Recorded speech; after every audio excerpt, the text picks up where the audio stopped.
9월 8일 화요일 가정예배를 하나님 앞에 드리도록 하겠습니다. 다 같이 사도신경으로 신앙을 고백하도록 하겠습니다.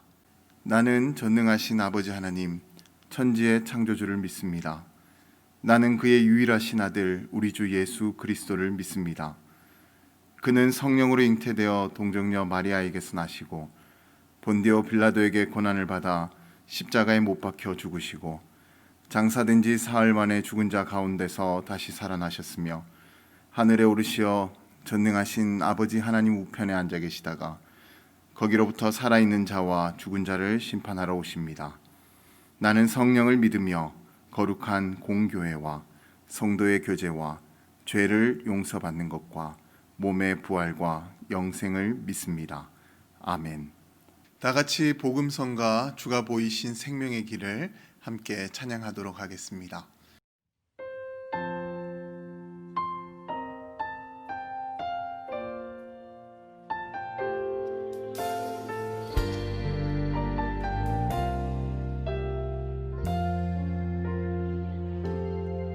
주가 보이신 생명의 길, 나 주님과 함께 상한 마음을 들이며 주님 앞에 나가리. 나의 의로움이 되신 주 그 이름 예수, 나의 길이 되신 이름 예수. 주가 보이신 생명의 길, 주가 보이신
오늘 우리 가정에게 허락해 주신 하나님의 말씀은 창세기 41장 56절에서 57절까지의 말씀입니다.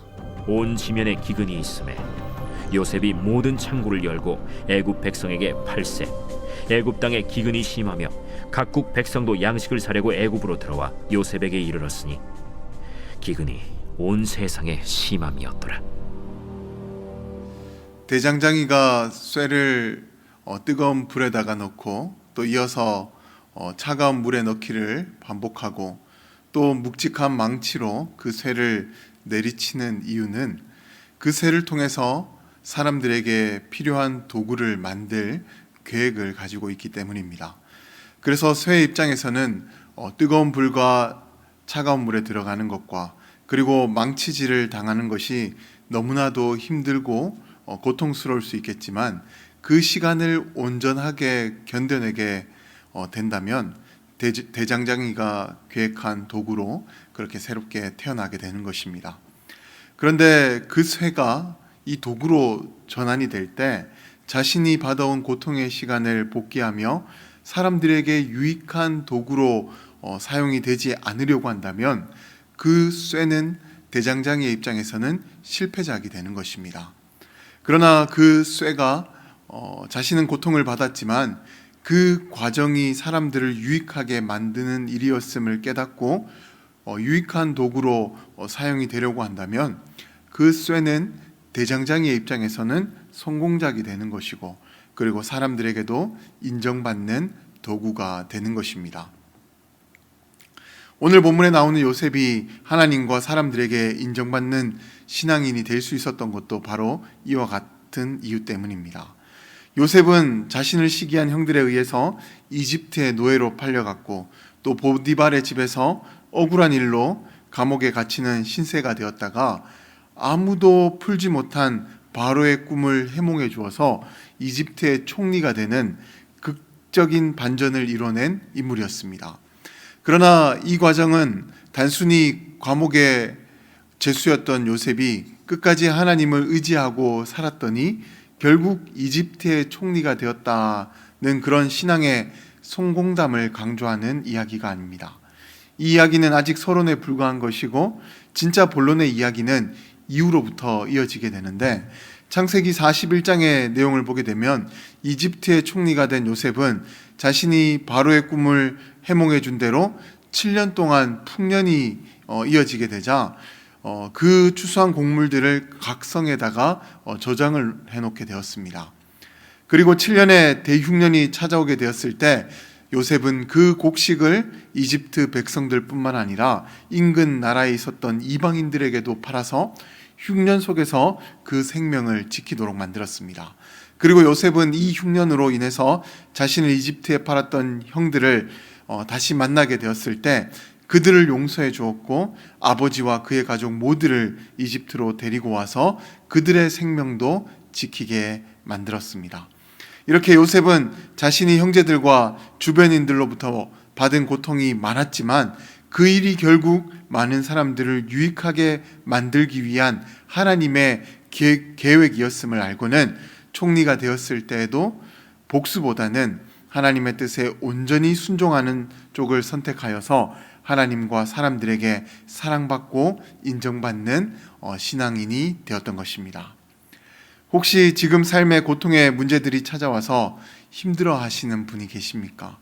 아니면 지금 모든 고통을 떠나보내고 이제는 어느 정도 회복이 되어 가는 분이 계십니까? 만약 누군가가 이와 같은 상황에 계신다면 그때 우리가 가져야 할 마음은 고통에 대한 분노와 원망과 복수가 아니라 이 모든 일을 계획하신 하나님의 뜻을 깨닫고 거기에 순종하는 마음이어야 합니다. 그러면 그 마음을 통해서 나를 포함한 우리 모두가 다시 살아나는 은혜가 있을 줄로 믿습니다. 아무쪼록 고통 속에서도 하나님의 계획과 뜻을 찾고 그 뜻을 깨달아 하나님의 목적대로 사용받을 수 있는 모든 분들이 되시기를 주님의 이름으로 간절히 축원드립니다. 지난 세월 중에 고통의 문제를 풀어갔던 나의 이야기를 가족들과 함께 나눠보시기 바랍니다.